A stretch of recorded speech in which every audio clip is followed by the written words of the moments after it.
안녕하십니까. 진짜 별과 함께하는 점성술 크로노사이트 주간 운세 예보 2022년 5월 첫째 주라기보다 5월 초순이죠. 5월 1일부터 10일까지입니다. 5월에도 중요한 구조들이 있는데 3, 4월만큼은 아니에요. 이제 텐션은 점점 줄어들고 있고 올해 남아있는 중요한 구조는 목성하고 토성이 동시에 정지하는 이제 여름인데요. 그 전에 밑밥을 까는 구조들이 슬슬 시작이 됩니다. 5월 초순에 가장 중요한 건 5월 10일에 있는 수성 역행 정지고요. 그 외에는 약간 좀 단발적인 구조들입니다. 상대적으로 5월 초순에는 그렇게까지 별일은 없어요. 왜냐하면 수성 역행 정지도 사실은 중순하고 하순에 들어가는 구조이기 때문에 그냥 맘 편하게 4월 30일과 5월 1일 사이에 있던 금성 목성 회합에 그냥 여파를 즐겁게 맞으시면 됩니다. 5월 2일에 금성이 순흉성인 쉐아트랑 만나요. 금성은 제멋대로긴 하지만 제멋대로인 행성이긴 한데 기가 센 행성이냐면 또 그건 아니거든. 그래서 기본적으로 금성은 주변 상황에 순응하면서 흘러가는, 그러니까 외부 영향을 그냥 받아가지고 거기에 따라가는 약간 식물적인 특성이 있어요. 이거는 달이랑 금성, 여성적인 행성 둘 다 마찬가지인데, 근데 그런 금성이 이 어두운 쉐아트랑 만나게 됐을 때, 사자성어로 그런 얘기 있죠. 금묵자흑이라고. 그러니까 검은 거 옆에 있으면 점점 옆에 있는 사람도 검어지는 그런 식으로 쉐아트가 시사하는 어둡고 해로운 환경 같은 게 금성을 좀 좋지 않은 색깔로 물들이는 것 같은 그런 광경을 우리가 자주 볼 수 있습니다. 그러니까 주변 사람들이 모두 술을 좋아해요, 친구들이. 그러다 보니까 나는 별로 술을 좋아하지 않지만 친구들이랑 어울리다 보니까 자꾸 아무 생각 없이 과음을 하게 되는데 이 친구들은 술을 먹을 만한 사람들이기 때문에 괜찮지만 나는 아니거든. 그러다 보니까 과음을 하다가 나중에 크게 탈이 나서 응급실에 실려간다든가. 혹은 주변에 있는 친구들이, 그러니까 언제나 이제 주변 사람들이 문제예요. 친구들이나 가까운 지인들, 이런 사람들의 전체적인 분위기가 좀 그래. 그러니까 임자 있는 사람을 건드리는 일을 일종의 스포츠나 트로피처럼 여기는 그런 사람들이 있어서. 근데 이게 나쁜 일이라는 걸 알면서도 자꾸 그런 걸 접하다 보니까 나도 기회가 되면 혹시 이런 나쁜 생각을 하게 되는 거죠. 그래서 큰 부담이 없이 순전히 재미로 다른 사람한테 접근을 했다가 이제 본인은 그게 말하자면 내추럴 본이 아니잖아. 이게 재주가 있는 사람이 아니거든. 그러다 보니까 나중에 어정쩡하게 큰 망신을 당하게 된다든가 그런 식입니다. 그리고 타임로드가 금성인 분들은 술이나 담배, 약 이렇게 과용하면 좋지 않은 것들을 특히 조심해야 되고, 아직 완벽한 해수욕철은 아닌데 쉐아트가 또 하나 좀 되게 안 좋은 그 증험 중에 하나가 익사입니다. 익사. 무섭죠. 그래서 평소 물을 가까이 하지 않던, 수영에 그렇게 자신이 없고 그런 분들은 이때 놀러 가가지고 레저 같은 것도 할 수 있잖아요. 물에 관련된 건 조금 조심할 필요가 있어요. 제가 보통 이렇게 약간 좀 어떻게 보면 미신적인 얘기이기도 한데, 아니 미신에 가깝게 들린 얘기긴 한데, 쉐아트가 너무나 이게 강합니다. 증험이 너무 강해. 여러분 아실 거예요. 제가 천왕성 구조 있을 때마다 탈 것에 관련된 사고 빈도가 높아진다고 그러는데, 지난 1년 동안 생각을 해보세요. 중요한 그 비행기 추락이나 선박 침몰 같은 거 계속 있었죠. 꼬박꼬박 있단 말이에요. 그러니까 이 점성학적인 재난이나 어떤 사고에 대한 증험을 이게 터무니없이 잘 맞아. 이게 문제라고. 좋은 건 덜 맞는데 나쁜 건 너무 잘 맞아요. 근데 쉐아트가 익사에 대해서는 상당히 강력한 증험이 있는 별입니다. 그러다 보니까 타임로드 금성인 분들은 웬만하면 물에 관련된 레포츠는 좀 피하시는 게 좋아. 이날 전후에는. 이런 일이 벌어지겠느냐마는 또 혹시 모르니까, 그죠? 어떤 마음인지. 자, 그리고 3일 후에 금성이 또 진행하다 보니까 고래자리 베타성인 데네브 카이토스랑 만납니다. 5월 5일이에요. 어린이날이죠. 그래서 표리부동을 상징하는 별입니다. 데네브 카이토스는. 이 별 자체가 되게 흉하다기보다는 좀 간사하고 악한 별이야. 그러다 보니까 표리부동, 겉과 속이 다른 거죠. 그래서 금성하고 만날 때에도 금성이 대표하는 사안들 있죠. 그런 데서 표리부동의 행태를 보이는 경우가 많습니다. 그러니까 좋아하는데 안 좋아하는 척, 안 좋아하는데 좋아하는 척, 만났는데 안 만난 척, 안 만났는데 만난 척. 그러니까 일종의 속임수잖아요, 이게. 뭐 어떤 목적에서 기인했는지는 모르겠지만 그래도 속임수기 때문에 물론 이게 되게 귀여운 수준에서 끝날 수도 있어요. 선의의 거짓말 같은 걸로. 근데 이게 좀 레벨이 높아지면 정말 기만이 되어버리잖아요. 이 결국에는 기만에 대한 대가를 나중에 치르게 됩니다. 큰 문제가 돼요. 평판을 깎아먹는 거지.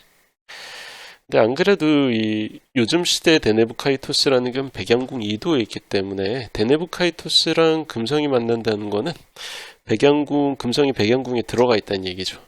그러니까 데트리먼트 상태라는 거예요. 그래서 금성이 데트리먼트 상태가 된 상태에서 이렇게 하는 척, 그러니까 프리텐딩이라고 그러죠. 이렇게 하는 척, 저렇게 하는 척 잔머리를 굴리다 보면 짧게는 이득이 될 수 있어도 길게 봤을 땐 무조건 손해입니다. 그러다 보니까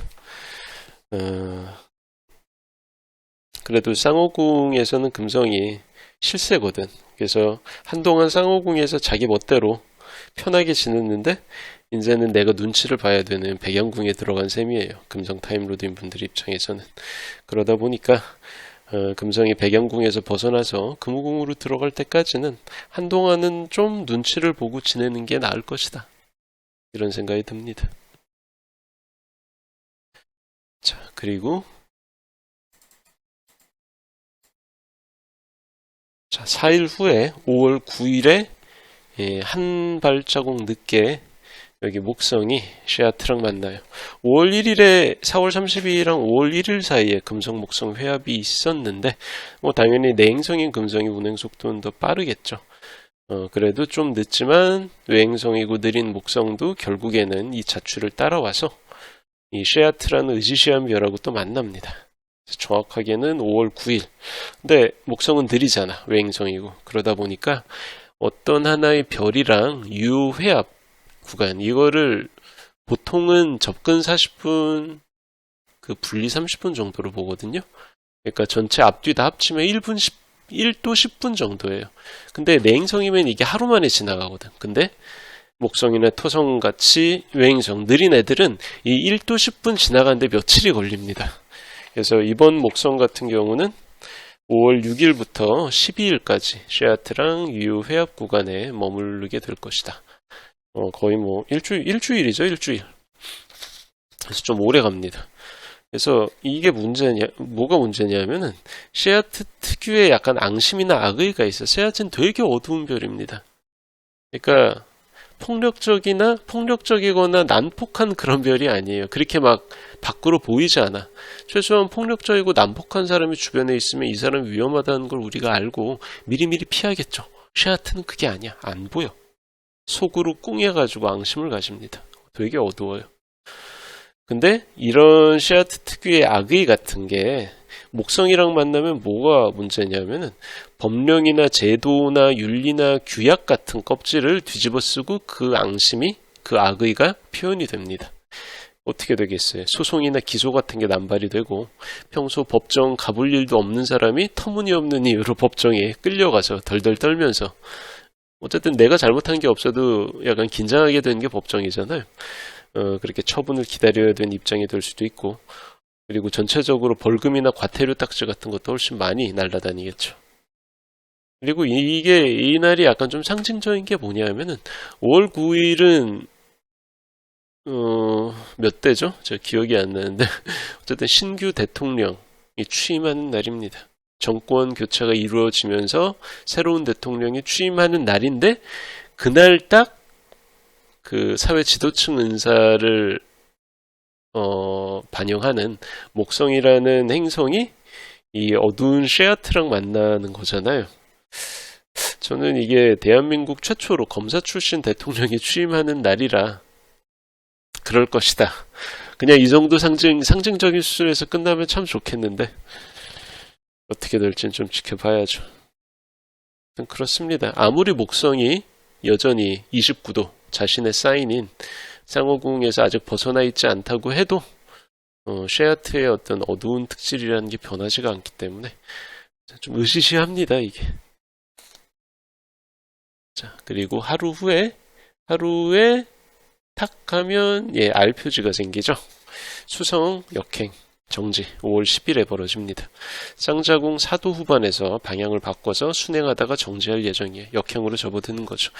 그리고 이 역행은 6월 초까지 이어집니다.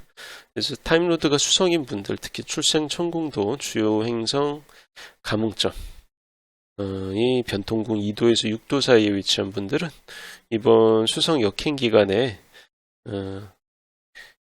그분들이 올해 겪을 가장 중요한 변화가 어쨌든 이 3주 사이에 나타날 공산이 꽤 크다는 거 알아두시고요. 이번 수성 역행이 어차피 뭐 수성은 역행을 1년에 3번 정도는 하니까 그래도 다른 행성보단 좀 빈도가 높잖아요. 그런 와중에도 이번 수성 역행이 특징이 있다면 수성이 자기 구역이라고 할 수 있는 자기가 도모사일 자신이 룰러십을 얻는 쌍자국에 들어왔다가 뒷걸음질 치는 거거든. 그러면서 자신이 아무것도 얻지 못하는 금우궁으로 다시 돌아갑니다. 그러니까 수성이 쌍자궁이랑 처녀궁을 다스립니다.